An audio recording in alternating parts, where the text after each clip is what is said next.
Tonight, record-breaking heat baking the I-95 corridor while severe weather targets the heartland. President Biden and former President Trump preparing for their debate face-off just days away. And Justin Timberlake speaks out about his arrest. First, more than 120 million Americans across 18 states are under heat alerts. Major cities like New York, Philadelphia, and Washington, D.C. breaking records. The dangerous heat index soaring past triple digits. To the west, flood warnings and travel alerts in the nation's heartland. A levee breaking near Sioux City, Iowa. Evacuation orders issued. Roads washed away. A state of emergency declared. Morgan Norwood from New York and our weather team timing out the forecast. New details in the mass shooting in Arkansas that claimed 3 lives and left 10 people wounded. What we're learning about the suspect and the reaction from those who knew the victims. Countdown to the earliest ever presidential debate. How President Biden and former President Trump are getting ready for the big night. The difference in their strategies. The urgent search for 2 teens caught in a riptide at a New York City beach. One of the parents speaking out. The incident coming days after a couple drowned in Florida, and dozens of people were rescued from North Carolina beaches. Plus, the details just coming in about 3 more fatalities linked to rip currents along the Florida coast. The months-long nightmare ends for an American tourist arrested in Turks and Caicos, reunited with family back home. Justin Timberlake breaks his silence after his arrest on DWI charges, what he told his fans while on stage. The dueling porch pirates outside a Pennsylvania home caught on camera. Prince William shakes it up as Taylor Swift takes London by storm. And America Strong tonight, a young man's story of perseverance back in the water a year after a devastating accident. From ABC News World Headquarters in New York, this is World News Tonight. Good evening. It's great to have you with us on this Saturday. I'm Whit Johnson. We begin tonight with the record-breaking temperatures scorching the I-95 corridor. More than 120 million Americans remain under heat alerts. The dangerous heat drifting deeper into the south in the coming days. But right now in the Northeast, emergency room visits in New York and New Jersey jumping 800% this week. And severe weather in the nation's heartland. Catastrophic flooding in Rock Valley, Iowa. Drone footage here showing dozens of homes and businesses underwater. Residents evacuated after heavy rains caused a levee to breach. Thunderstorms targeting parts of the Midwest and Northeast. Our weather team is standing by with the forecast. But first, ABC's Morgan Norwood leads us off from New York. Tonight, the blistering heat in the east. More than 120 million Americans under alert. Parts of the I-95 corridor baking under extreme temperatures. Washington, D.C. and Baltimore topping 100 degrees. Philadelphia to Newark in the high 90s. Near Pittsburgh, fire departments asking for water donations as they respond to calls in the scorching heat. Dehydration sets in really quick because you're sweating off more than you're taking in, because when you're in a fire, you're not drinking any water. And in New York City, hundreds flocking to area beaches for relief. You know, you just try to stay hydrated as much as possible, especially out here surfing. Come in, drink a bunch of water, get back out. The sweltering heat helping fuel powerful storms in the Midwest. Iowa's governor putting more than 20 counties under disaster proclamations. At 2 a.m. this morning, these tornado sirens blaring in Rock Valley, alerting residents to evacuate. Helicopters and fire rescue teams scrambling to rescue families from this region just north of Sioux City. Torrential rains triggering a levee failure. According to the Sioux County Sheriff's Department, the city now without running water. And Rock River in Iowa just at 11 feet above flood stage. Thankfully, all that flooding will subside tomorrow. But with this heat dome will not. It is headed south and fueling even more storms. Whit? So many bracing for it. Morgan, thank you. Let's get right to meteorologist Greg Dutra from our ABC station WLS in Chicago. And Greg, you're tracking the dangerous heat and that severe weather threat. I am Whit, and I'm standing on the edge of that massive heat dome, and on the fringe, well, that's where storms are actively firing at this hour. We've already had tornado warnings in Iowa. There's a tornado watch that is out until 8 o'clock Central Time, and those storms you can see riding the top of that ridge tonight and into early tomorrow morning. These storms race east overnight, and they bring a renewed threat tomorrow afternoon for the Northeast, a rare 10% tornado outlook for Vermont, New Hampshire, and northern portions of Massachusetts, too. Damaging winds possible from New York all the way down to D.C. Now, before those storms arrive, it's another day of blistering heat. Temperatures well in the 90s. Heat indices, when you factor in the humidity, well into the triple digits there. And that is not the only thing that is heating up. We're also watching the tropics, a sure reminder that it is the beginning of hurricane season after all. Back to you, Whit. We'll keep an eye on that. Greg, it's great to have you tonight. Thanks so much.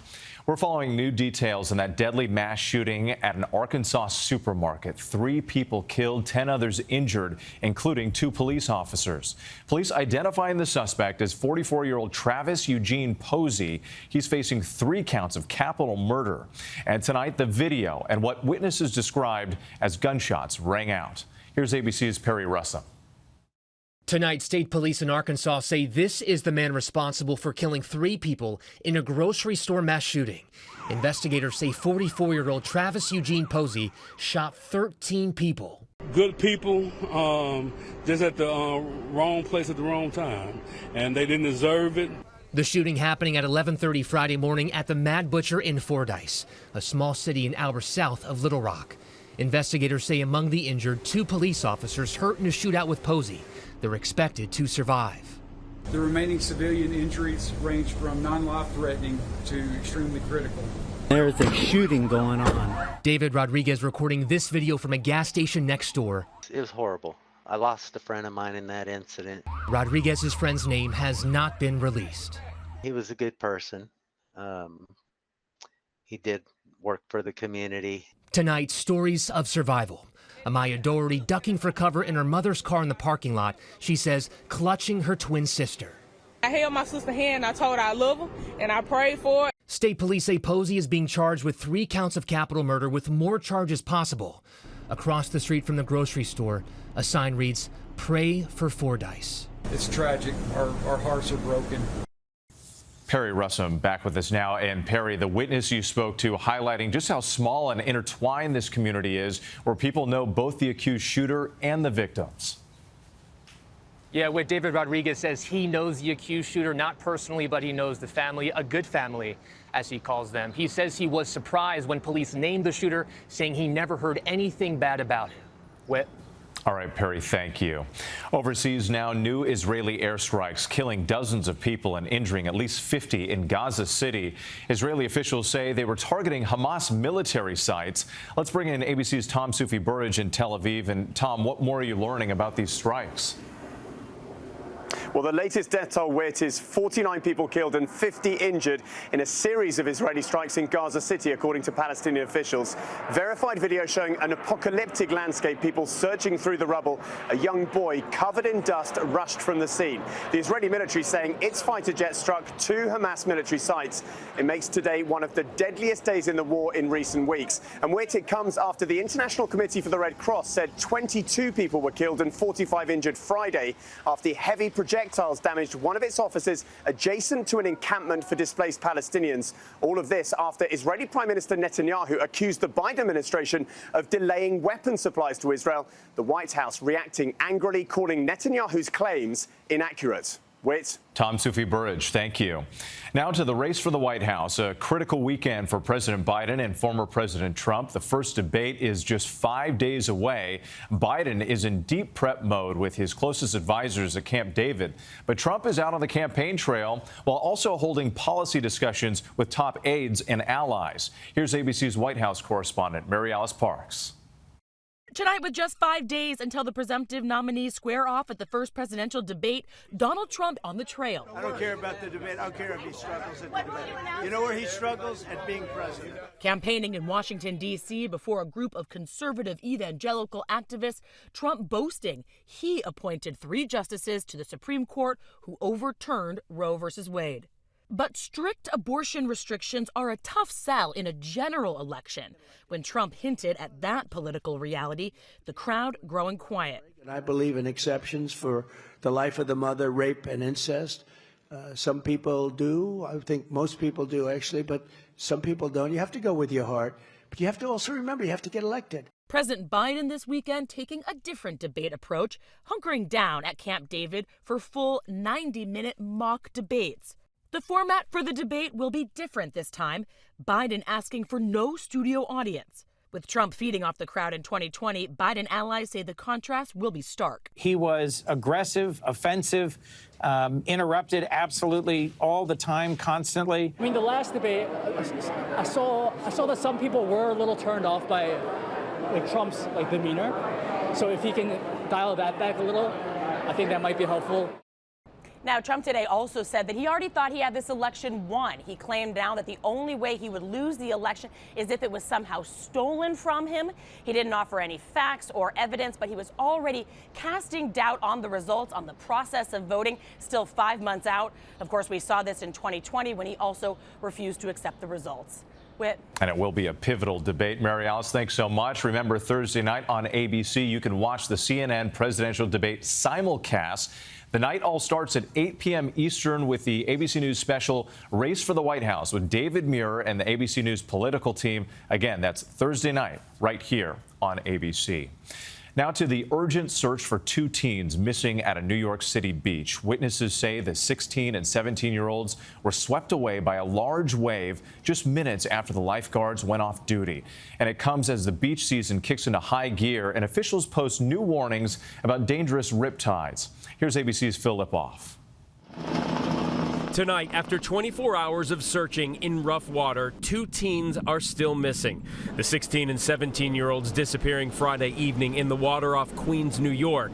Witnesses telling police an incoming powerful wave was too much for the boys. I just want them back. Aminatu Noah says her son is one of the missing boys and is hoping for any news. They said it was going to a beach with friends. Divers with the New York City Police and Fire Departments joined the search, but were called back to shore after about 2 hours because the water was too rough. A team with the Coast Guard stayed until dark. The boys' disappearance comes on the first full day of summer as beachgoers flock to the shore. In Florida, tragedy after a Pennsylvania couple drowned after being caught up in a riptide while swimming with their children. They stepped right into a riptide, according to our witnesses, and immediately were taken over by the power of the ocean. In North Carolina, nearly 70 people pulled from dangerous rip currents this week alone. And officials tonight say 3 Alabama men died after being pulled from the water in Florida under a red flag warning. Authorities receiving calls of distressed swimmers Friday night.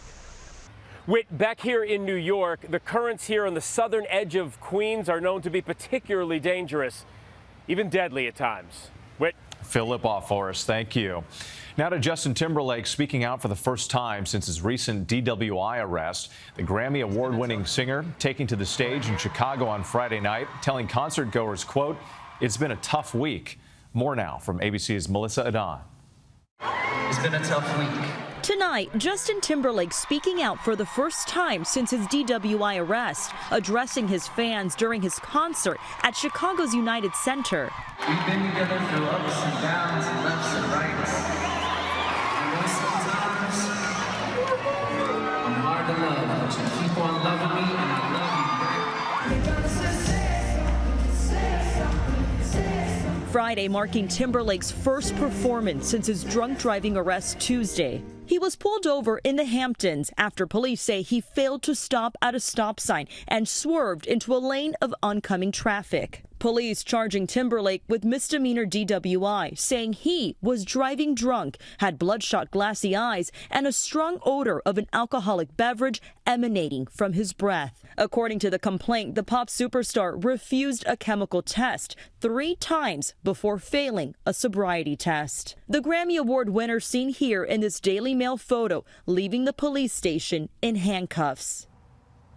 With Justin Timberlake's concerts continue. He has 2 upcoming shows in New York City, and then next month he's actually scheduled to appear virtually for his court appearance. But that's the same day he's expected, and he's set for his tour in Europe.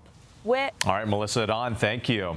Next tonight, a remarkable tale of survival. A lost 4-year-old boy happily reunited with his family after spending 24 hours in the wilderness. Christian Ramirez disappearing from a campsite while vacationing with his parents in the Sierra National Forest. Here's ABC's Jacqueline Lee.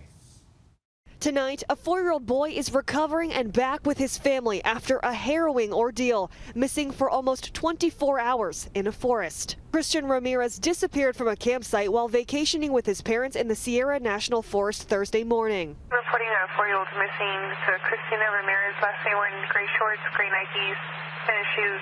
More than 50 search and rescue personnel from surrounding counties immediately jumping into action. We had the helicopter flying, we have drones, we get boats on the water, and we deploy boots on the ground to start ground searching. For nearly 24 hours, Christian's parents anxiously waited, and then this moment happened. Search and rescue heard the toddler call back, discovering him a quarter of a mile from the camp, hunkered down, tired and hungry, but alive. Then, the tearful reunion with his parents, Christian back in his father's arms.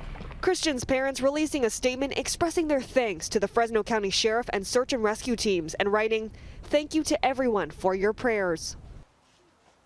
With the Fresno County Sheriff's Office opened an investigation but said they do not feel the disappearance is criminal in nature. They're also advising parents ahead of July 4th that kids can wander in an instant. Whit. And we're so happy to see little Christian back with his family. All right, Jacqueline, thank you.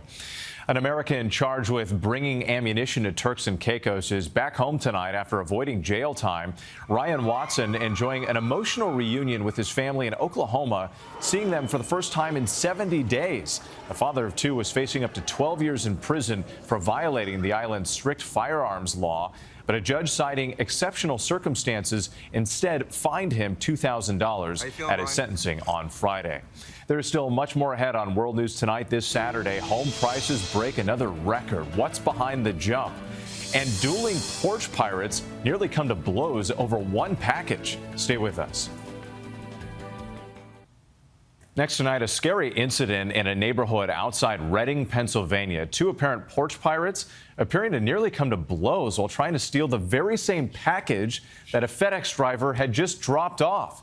Both men sprinting towards the package you see right there. One picks up a flower pot and begins to chase the other. Authorities now trying to track down the suspects. Tonight, a lack of inventory pushing home prices to a new record high. The median price of an existing home climbing nearly 6% in May from a year ago to more than $419,000, the highest it's ever been. Analysts say elevated mortgage rates are keeping many buyers and sellers on the sidelines. When we come back, new hope for those suffering from sleep apnea. To the index now, some hopeful news for people who suffer from sleep apnea. Drug maker Eli Lilly releasing data showing the same medication used for weight loss drugs like Mounjaro and Zepbound also reduce symptoms for those suffering from sleep apnea and people who are overweight or obese. Eli Lilly has already asked the FDA for approval to treat the condition. Taylor Swift mania taking hold of London and the British royal family. Prince William celebrating his 42nd birthday with a trip to Swift's Eras Tour concert. William spotted dancing in the stands to shake it off. He later posed for selfies backstage with Prince George and Princess Charlotte. When we come back, the young man determined to continue his passion despite a devastating injury. Finally tonight, America Strong, the young man who suffered a terrible accident and his determination to return to what he loved. California native Colin Bossy had been surfing all his life until a devastating accident last year, swimming with friends at this beach, diving headfirst into murky water that was unexpectedly shallow. A traumatic spine injury, leaving him paralyzed from his chest down. Ever since, the 24-year-old has been determined to regain his strength and adapt in hopes of getting back in the water. Scary. I mean, it was, it's been a long time. Just weeks ago, thanks to his hard work and a team of volunteers, his dream came true. This time on a custom-made surfboard, steering with his forearms, riding waves again. A total of 8 on the day. Amazing. It was perfect. It felt like I was at home again. After the first 5, it was like, all right, I'm getting a little cold. I think I'm ready to go in. But then I was like, no, one more. Colin filled with gratitude, hoping to inspire others. You can overcome anything. You just set your mind to it. Incredible perseverance back on that board. Thanks for watching tonight. Have a great night. Thank you for making World News Tonight with David Muir, America's most watched newscast.